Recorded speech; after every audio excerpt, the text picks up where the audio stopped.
देखिए, भारतीय जनता पार्टी कैसे आंदोलन करती है, इसके लिए हम लोगों को किसी से सीखने की आवश्यकता नहीं है। वो अपने दल पर ध्यान दें तो कहीं ज़्यादा बेहतर होगा। और उन्होंने जिस तरह से कहा कि महिला नहीं थी, चाहे महिला थी, तो जहाँ महिला थी तो क्या वहाँ उनकी सुरक्षा व्यवस्था होती है इस पश्चिम बंगाल में? ये मेरा प्रश्न है उनसे। अग्निमित्रा पॉल जी जो है, यहाँ का एमपी का इलेक्शन भी लड़ चुकी हैं और माननीय यहाँ की विधायिका भी हैं आसनसोल दक्षिण से। जिस तरह से एक दुखद घटना हुई पश्चिम बंगाल में एक महिला मुख्यमंत्री के रहते हुए भी, और उसके लिए अगर कोई मुख्य विपक्षी दल होने के नाते भारतीय जनता पार्टी अगर आंदोलन करती है तो उसका भी विरोध होता है। उन्होंने कहा कि सड़क पर कोई उतरने की ज़रूरत नहीं थी, कोई थे नहीं, किसी को चोट नहीं लगी।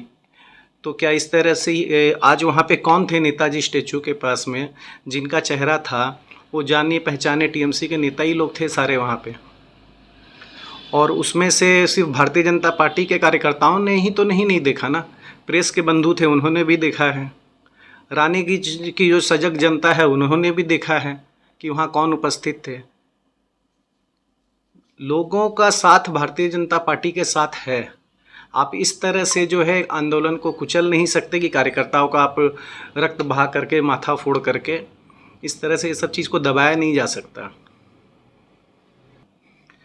भारतीय जनता पार्टी, पहली बात देखिए, एक राष्ट्रीय दल है और हम लोग का जो कार्यकर्ता है, हम लोग भारतीय जनता पार्टी सिर्फ पार्टी ही नहीं कि सिर्फ चुनाव के समय में सक्रियता है ऐसी ही नहीं, आंदोलन के समय सक्रियता है ऐसी नहीं।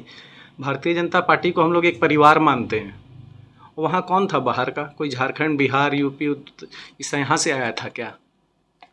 यहीं के तो लोग थे, यहीं के लोग थे ना, रानीगंज के ही लोग थे, रानीगंज विधानसभा के ही लोग थे।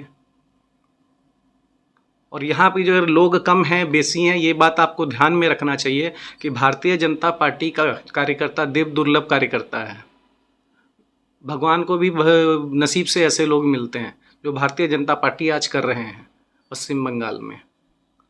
तो हमारे कार्यकर्ता अगर कम हैं या बेसी हैं, ये चिंता ना करें। उनको याद होना चाहिए कि जब 2011 के पहले जब सीपीएम की सरकार थी, तृणमूल में कितने लोग थे। यहाँ हम लोग सत्ता देख करके लोग नहीं आते। भारतीय जनता पार्टी जिन्हें करनी होती है वो दिल से करते हैं, राष्ट्र के लिए करते हैं, देश के लिए करते हैं। सत्ता में रह करके केवल सत्ता की मलाई खाने के लिए जो है भारतीय जनता पार्टी का कार्यकर्ता नहीं है, ये बात है। और जिस तरह से अभी मान लीजिए आप पश्चिम बंगाल में जगह जगह, रानीगंज में भी जगह जगह धरना प्रदर्शन हो रहा है तृणमूल के द्वारा। किसे बेवकूफ़ बना रहे हैं ये? पश्चिम बंगाल में 10 करोड़ लोग हैं, 10 करोड़ जनता को बेवकूफ़ बना रहे हैं। आप कह रहे हैं कि हम उन्हें दोषियों को सज़ा देने के लिए धरना प्रदर्शन कर रहे हैं। अगर दोषियों को अगर सज़ा देने के लिए अगर करना है माननीय मुख्यमंत्री को, तृणमूल के नेताओं को, तृणमूल के कार्यकर्ताओं को, कपिल सिब्बल सहित 24 वरिष्ठ वकीलों को क्यों लगाया गया? इसका जवाब देंगे वो लोग।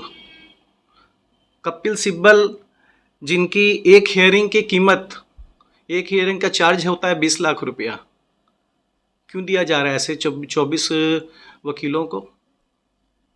और जिसके साथ ही, जिस बहन के साथ ये घटना हुई, उसका परिवार सिलाई बुनाई करके अपना घर पर संसार चला करके किसी तरह अपनी बेटी को डॉक्टर बनाता है।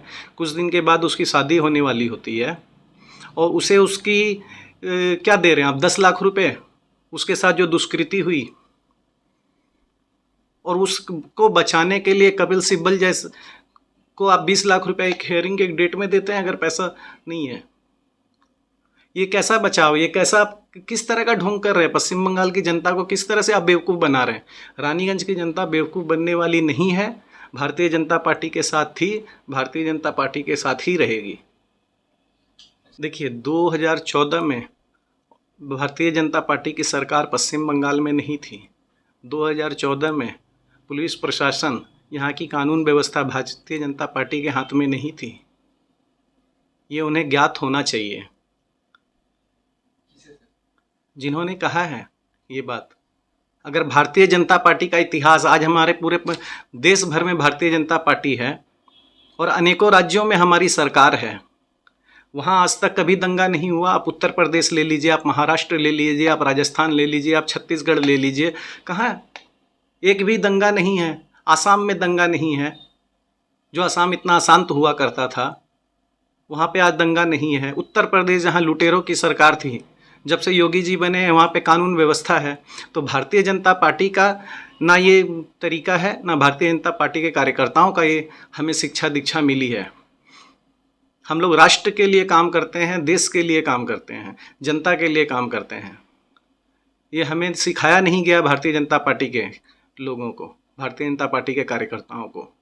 ये किन्होंने किया, ये सारा जो है पूरा रानीगंज शहर जानता है ये क्यों हुआ, कैसे हुआ। हमारी जो सरकार है, हम लोग सबको लेकर के चलते हैं। आज मोदी जी की, माननीय मोदी जी की जो सरकार है, आज उज्ज्वला योजना है, वो बोलना चाहते हैं तो सुन ले जरा कि 2014 के बाद से उज्ज्वला योजना केवल क्या हिंदुओं के लिए है? हिंदू, मुस्लिम, सिख, ईसाई सभी के लिए है। जनधन योजना है, हिंदू, मुस्लिम, सिख, ईसाई के लिए योजना है। भारतीय जनता पार्टी का काम है कि अंतिम पंक्ति के जो लास्ट जो व्यक्ति है ना, उन तक सेवा पहुँचे, चाहे वो हिंदू हो, मुसलमान हो, सिख हो, ईसाई हो। हम वो नहीं देखते, वो भारतीय है, हमें ये दिखना है। ये देख करके हम लोग काम करते हैं। दिनेश सोनी, भारतीय जनता पार्टी, आसनसोल जिला प्रवक्ता। सन ऑफ बंगाल के माध्यम से हर खबर आप तक सबसे पहले पहुंचाई जाती है। सन ऑफ बंगाल, जहां यूट्यूब, फेसबुक और वेबसाइट हर जगह पे। हमारे यूट्यूब पे आप देखिए सन ऑफ बंगाल की खबरें। इसके अलावा सब्सक्राइब कीजिए, फेसबुक पे जाइए, फेसबुक पेज को फॉलो कीजिए। इसके अलावा हमारे वेबसाइट पर भी जाकर आप देख सकते हैं हर तरह की खबरें सबसे पहले। जी हाँ, हमारा वेबसाइट है www.sonofbengal.in। धन्यवाद।